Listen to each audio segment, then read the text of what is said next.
Yu-Gi-Oh! Theory, the Sacred Beast, and the Egyptian Gods. Let's see. Okay.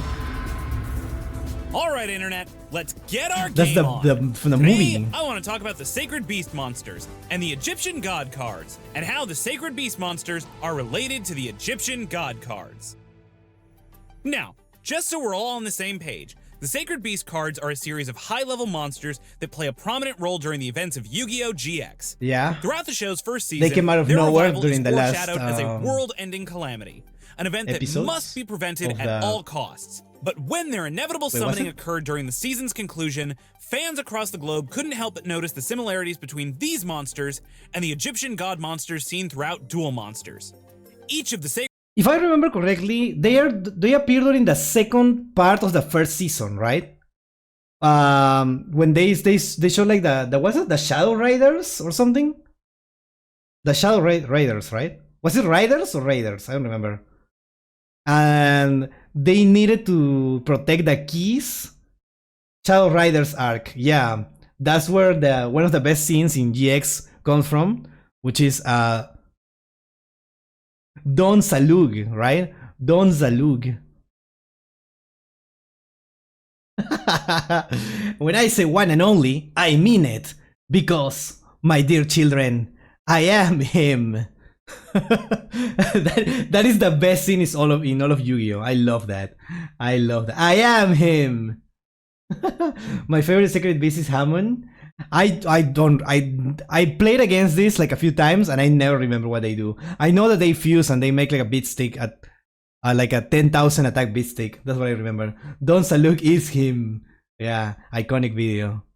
Alright, so how do these guys relate to the Egyptian gods? Sacred Beast appears to be a counterpart to one of the Egyptian gods, with Raviel, Lord of Phantasms, mirroring Obelisk the Tormentor. Just colors, Uriah, It's Lord of primarily Searing colors, Flames, honestly. matching Is up it with deeper Slifer than the that? Sky Let's Dragon. see. And Haman, Lord of Striking Thunder, paralleling the Winged Dragon of Ra. But despite We're gonna visually find out, and yeah. mechanically paralleling the Egyptian gods, the Sacred Beasts are never explicitly said to be connected to them in any way. In fact, the show doesn't really tell us much about them at all. For all we know, this is just one big cosmic coincidence. Well, when I Can it be a coincidence? I don't know. I like that in the third season during the Jewel arc, like it came out of nowhere that the Jewel is like it's like, nah, I need the Sacred Beasts, and they're like, right, the Sacred Beasts, they're underground. started researching this video, I found some fascinating clues.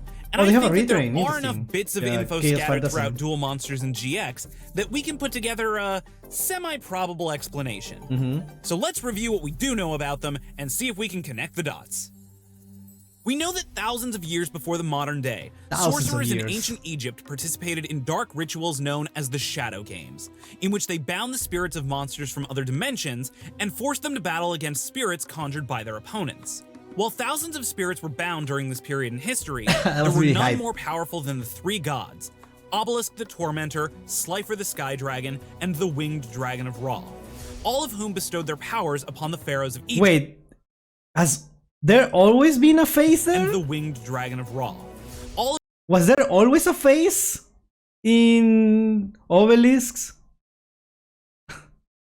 That's a face, right? Those are eyes. And this is a nose, and this is a mouth. Has it always been there?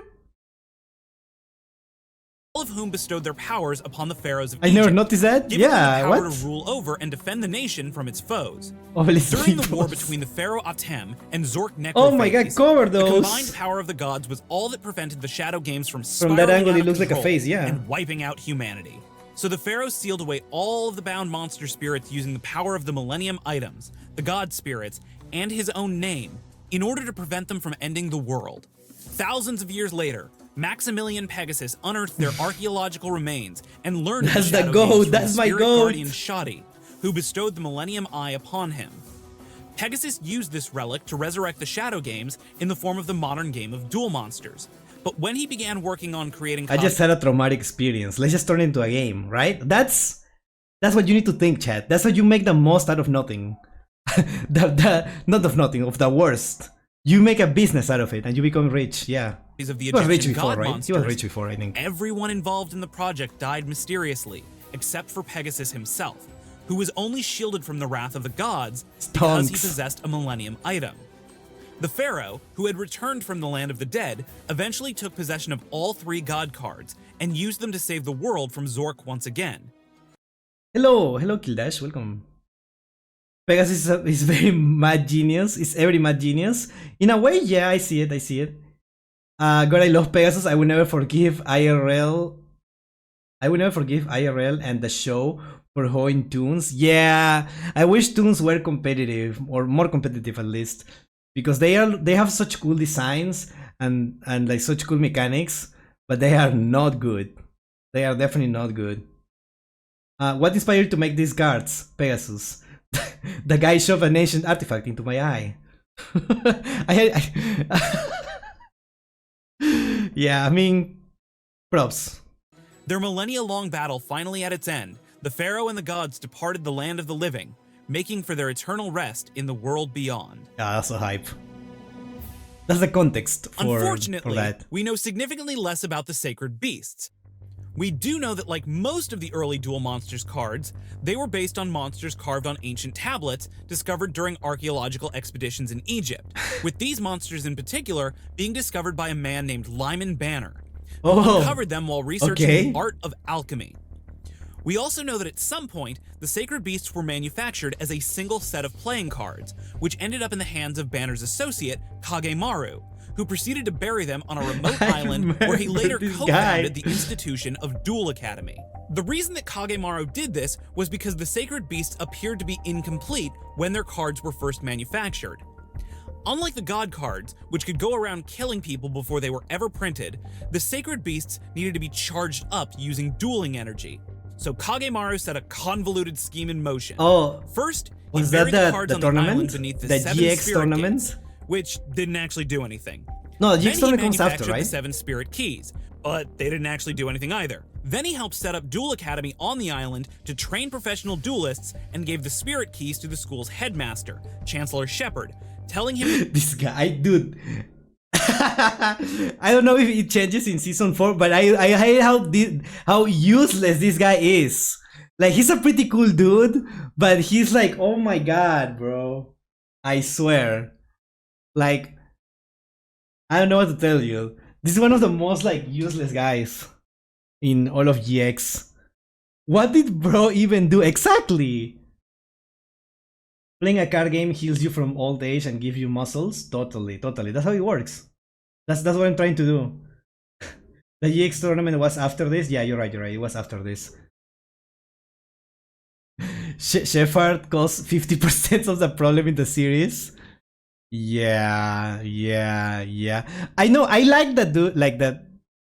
I like the Shepard as a as a person, but as a character is weird, right? Like, he seems like a really cool dude. Nice, good for him, right? Very supportive of the students and everything. But at the same time, what? that he needed to protect them so that no one could release these terrible, horrible, awful monsters and use them to conquer the world. It was then up to Shepard to distribute the keys to duelists capable of defending them. At the same time, Kagemaru hired a gang of criminal duelists known as the Shadow Riders, including Lyman Banner, who just so happened to be hired as a professor at Duel Academy. Yeah, the Shadow Riders just were so then happened. sent out to challenge the Spirit Keys protectors in the hopes that the clash between the Key Guardians and the Shadow Riders would provide enough dueling energy to power up the Beast cards. Bro, Shepard had his whole Ra's al Ghul arc with Cyber Dragon hideout with his students. Yeah, but that came out of nowhere and was never addressed again. It was just one episode. I like that. I remember that. I don't know why it's a core memory for me with the Cyber Ogre. And if you like Cyber Ogre so much, why isn't there a Cyber Ogre too? Right? Yeah, I know that. I remember that. But like, that came out of nowhere. That was just like for Saint's development. He also had a really bad plan to stop Saint from going to the dark side. Totally. I wish they expanded the Cyber Dragon arc. Yeah, of course, like Cyber Dragon is my favorite archetype. One of my favorite archetypes. At the time, it was my favorite, yes. So it would have been cool to see that. This would then allow Kagemaru to swipe in and recollect them for himself once their batteries were maxed out, which is exactly what happened. And that's pretty much all that we know about their history. Most of what we learn is about what Kagemaru did to obtain their power, but we know basically nothing about where that power came from, both in terms of its ancient past and in terms of how the cards were manufactured. And like I already said, there's no obvious explanation for why they look like the Egyptian god monsters. But some of these plot elements are based off of real-world history and mythology, so let's start by looking there. Professor Banner, how they were like same, like what are they called, divinities by different cultures, but they are still Egyptians, right? So were they? I don't know. First uncovered the sacred beast tablets while researching the ancient art of alchemy. Now, alchemy means a lot of different things to a lot of different cultures, but generally speaking, it falls somewhere between religion, magic, and science, and is based on the writings inscribed on an ancient artifact known as the Emerald Tablet. And wouldn't you know it, Professor Banner happens to carry a shadow charm known as the Emerald Tablet. And most alchemists worked in pursuit of the goal of finding the secret to immortality. Again, this lines up with Banner's portrayal in GX, as he tried to use alchemy in order to extend his own life after he became sick. His research allowed him to create a second body for his spirit to occupy, meaning alchemy has the ability to create corrupted doppelgangers, false representations of beings that already exist. And what are the sacred beasts if not false representations of the Egyptian science gods? together? Impossible. Phantom versions of the gods. And how's that for coincidence? Because before 4Kids went ahead and decided to throw out all the actual Japanese translations of GX while they were localizing it for American audiences, these monsters were referred to as the three phantasms.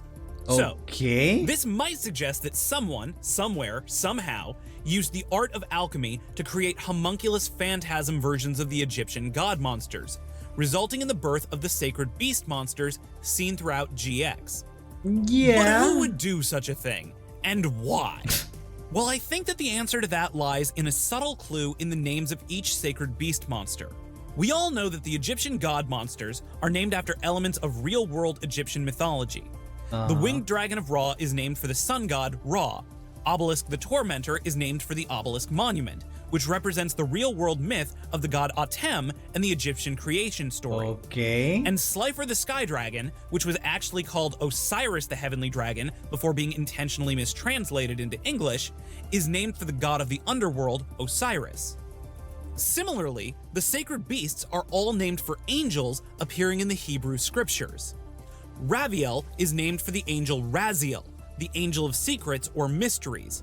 Uriah, Lord of Searing Flame, wait, is I'm named dumb, after the dude. angel Uriel. I know who is known this. as both Why God's did I never flame make the connection? and the angel of death. And if you look at the Yu-Gi-Oh wiki, it actually equates Haman as being a parallel to Haman, a man who tried to exterminate the Hebrew population of Persia in the Book of Esther. Okay, I didn't know Tanakh, that. the Hebrew Bible. Maybe that's why I actually didn't make think the that this is a connection. mistake, as I did find a couple of sources stating that the name is an alternative spelling of the angel Gabriel, who serves as God's messenger. And this actually makes a little bit more sense.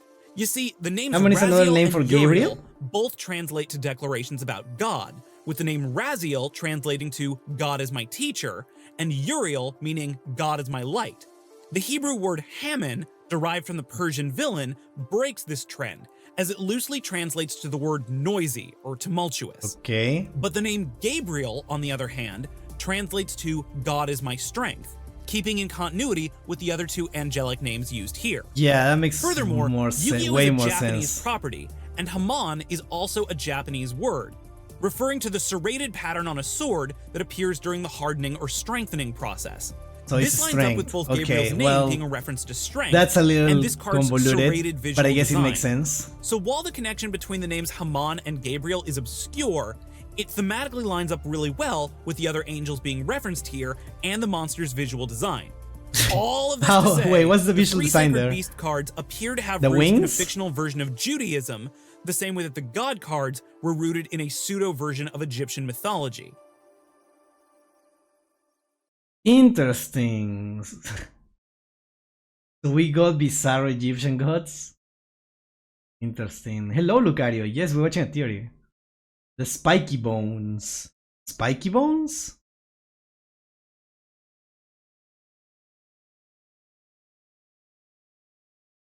I guess so. I guess so. On his chest.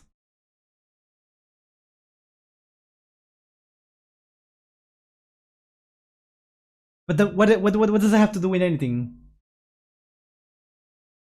They're wearing the Egyptian gods as armor, basically. Wait, really? Armor? But this is like the one in the middle. Hammond kind of looks like a skeleton. So I don't know if that's like armor. I could see that for Rabiel, I guess. I don't know. We'll see. Appear to have roots in a fictional version of Judaism, the same way that the god cards were rooted in a pseudo version of Egyptian mythology. But here's what stands out to me. Okay. There is a story in the Hebrew scriptures that not only takes place in Egypt, but where all three of these particular angels play a role. In the book of Exodus, which is both in the Jewish Torah and the Christian Old Testament, the Hebrew population in Egypt lives in servitude. The prophet Moses, a Hebrew man who was taken in by the Egyptian royal family as a baby, flees Egypt when he discovers his Hebrew heritage. While in the desert, an angel of the Lord appears before Moses in the form of a burning bush to convey God's orders that he return to Egypt. I am familiar with this, As the messenger of God, this responsibility would have fallen to the angel Gabriel. Moses later confronts his adoptive brother Ramses and his sorcerers by performing several miracles. The angel Raziel is considered to be the keeper of all magic, the agent of God who sponsors the miracles performed by human beings. And then Uriel, as the angel of death, is believed to have killed the firstborn son of each Egyptian family as punishment when Ramses refused to free Moses' people. The story even supports the idea that the sacred beast monsters were created by means of alchemy.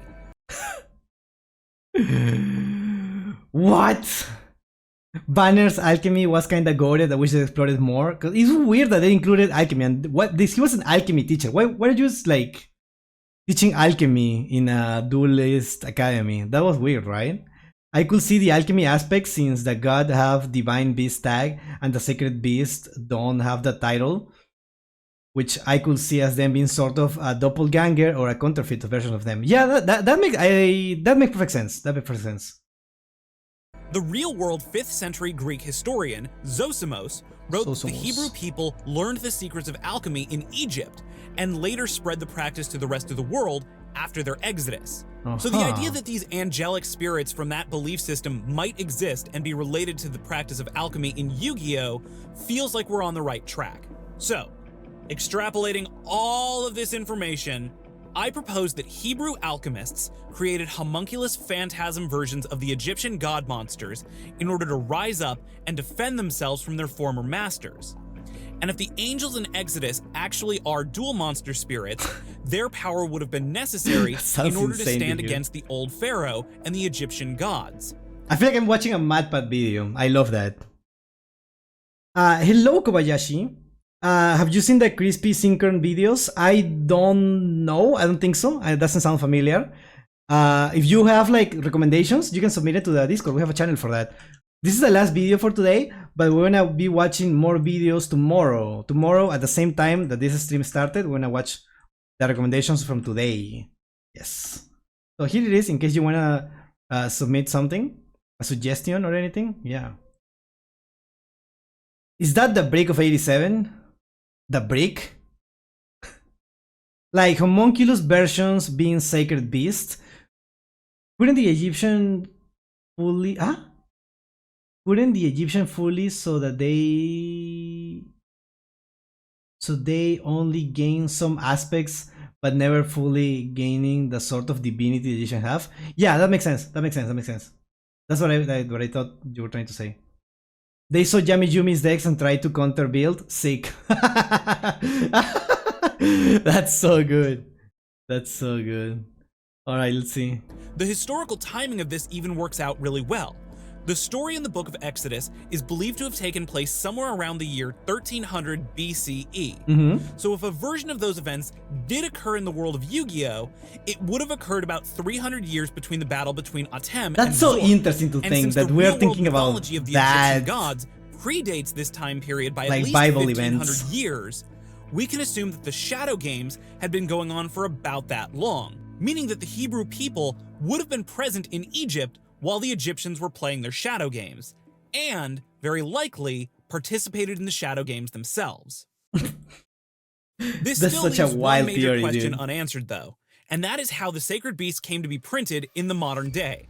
How did these monsters go from being stone tablets to a set of usable Duel Monsters cards? Well, we know that creating new cards is actually something of a process. Pegasus needed to use the Millennium Eye in order to manufacture the game in the first place. In GX, Aster Phoenix's manager comments on how much money and research went into developing the ultimate Destiny hero, Destiny End Dragoon.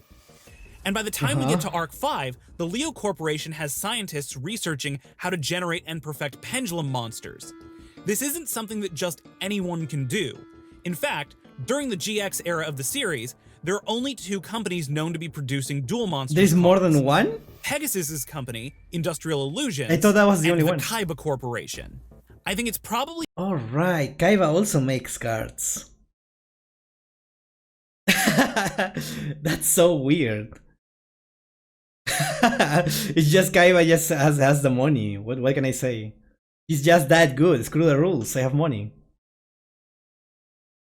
There are so many things that draw parallels to that book. Yeah, I know, but like I wasn't expecting it in this because I've been watching this and I don't know. Kaiba created Kaiba Man. Yeah, he also created the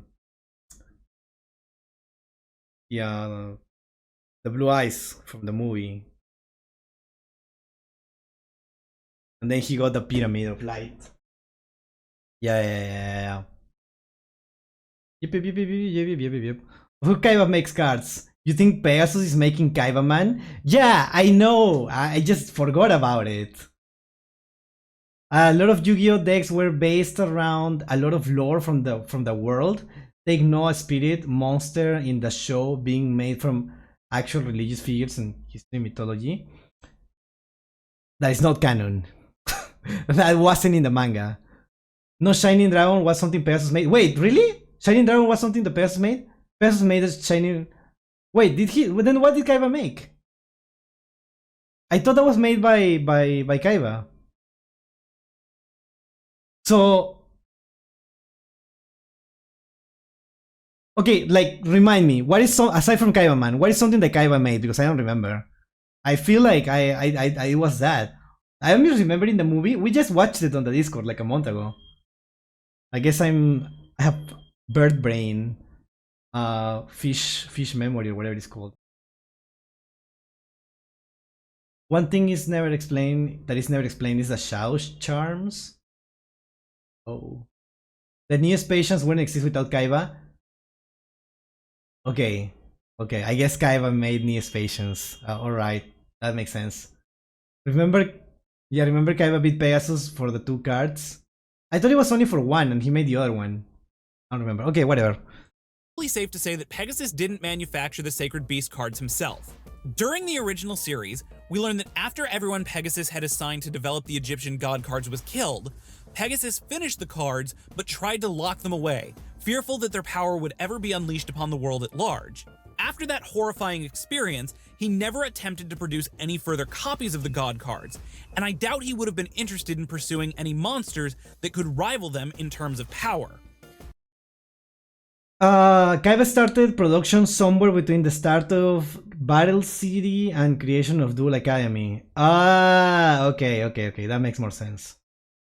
Well, yeah, I know the Noah arc wasn't in the manga, but I'm just saying, yeah, Yu-Gi-Oh cards and archetypes can be crafted from real life lore. Yeah, they come from real life lore. I agree. And the spirit monsters get religious, gods and mythology. Yeah, totally. You shoot cards to space. If there is intelligent life out there, then we should teach them how to duel. Yeah. He said that. That is one of the most iconic phrases in all of Yu-Gi-Oh. Totally. And let's just take a second to play 6 Degrees of Separation. Anubis made a pyramid We know light. that the Sacred Beast tablets themselves were discovered by Professor Banner, and the cards eventually ended up with Kagemaru.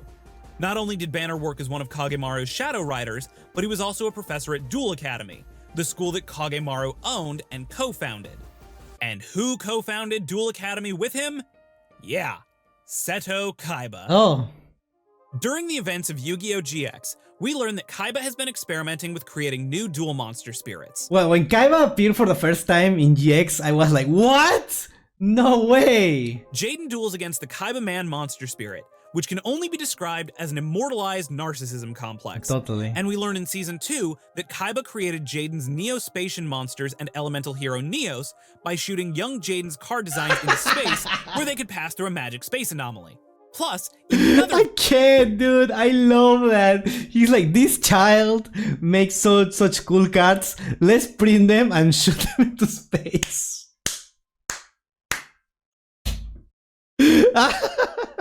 And let's just throw Jubel too. Why not? That is so funny, dude. That is so funny. Dude, Yu-Gi-Oh is so extra. I love it. Video, I discussed the idea that Kaiba was actually responsible for developing synchro monsters as Wow. well. Link to that in the description. We also know that Duel Academy is a bastion of dual monsters related research, with an on-campus lab dedicated to card game related animal experimentation, while the students themselves Right. unwittingly act as test subjects in a variety of schemes. So is it really a stretch to believe that Banner revealed the sacred beast to Kagemaru, who in turn convinced Kaiba to help him manufacture a set of cards? For Kaiba, it would have represented a second chance at reclaiming power the likes of the Egyptian god cards, which he'd lost to Yugi almost a decade prior. But of course, the two of them would have know. run into a problem. Pegasus needed a Millennium item to power up the god cards, but Kaiba wouldn't have had anything like that on hand for the sacred beasts. So in Oh, order to that's why they power need the cards, energy. He needed to find a way to generate enough dueling energy to get them going. Thus, he and Kagemaru founded the Children Duel cry, Academy, dude. where their students would duel each other until their new super cards turned on and Kaiba could finally become the world's #1 duelist. The real question at that point is who would double-cross who? Battle City Kaiba would never have been content to share the Egyptian god cards. Totally not. And That's I what I- doubt that's the what I was GX gonna era ask. Kaiba would be any more willing to share the power of the sacred beasts. Similarly, Kagemaru's plans required all 3 cards for himself. Kagemaru ultimately won because however fast the cards were charging up, he accelerated the plan by sending in the Shadow Riders to duel the Key Guardians, meaning that he could make his move before Kaiba ever realized that the cards were ready for use. Does Kaiba seem someone that will put a lot of like children in danger just to get powerful cards? Would that be out of character?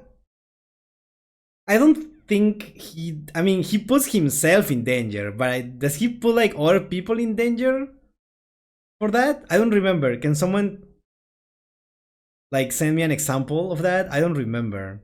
Please let me know in the comments. Maybe I'm misremembering because I watched the original Yu-Gi-Oh! A very long time ago. So I don't know.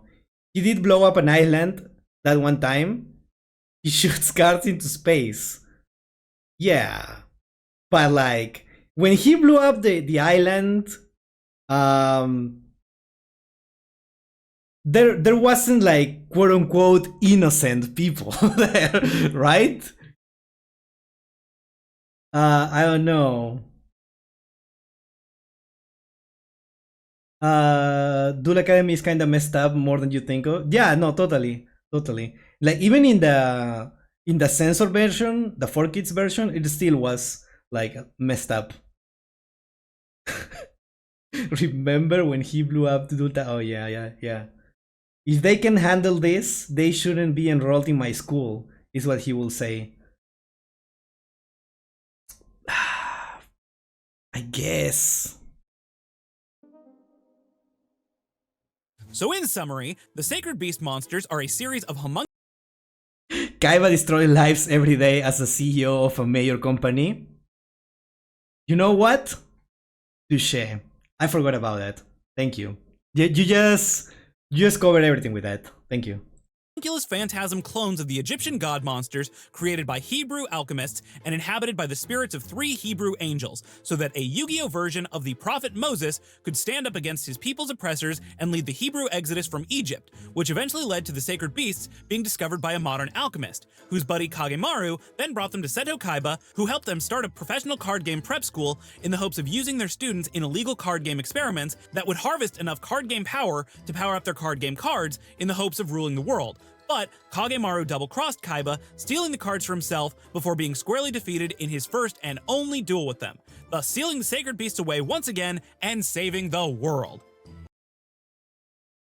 If you put it like that, yeah, I guess that makes perfect sense. You know, I cannot argue with that. Like, from now on, this theory is canon to me. For this is not a theory, that's just the truth. Oh, Moses was also Beyblader. You're right. It's just that simple.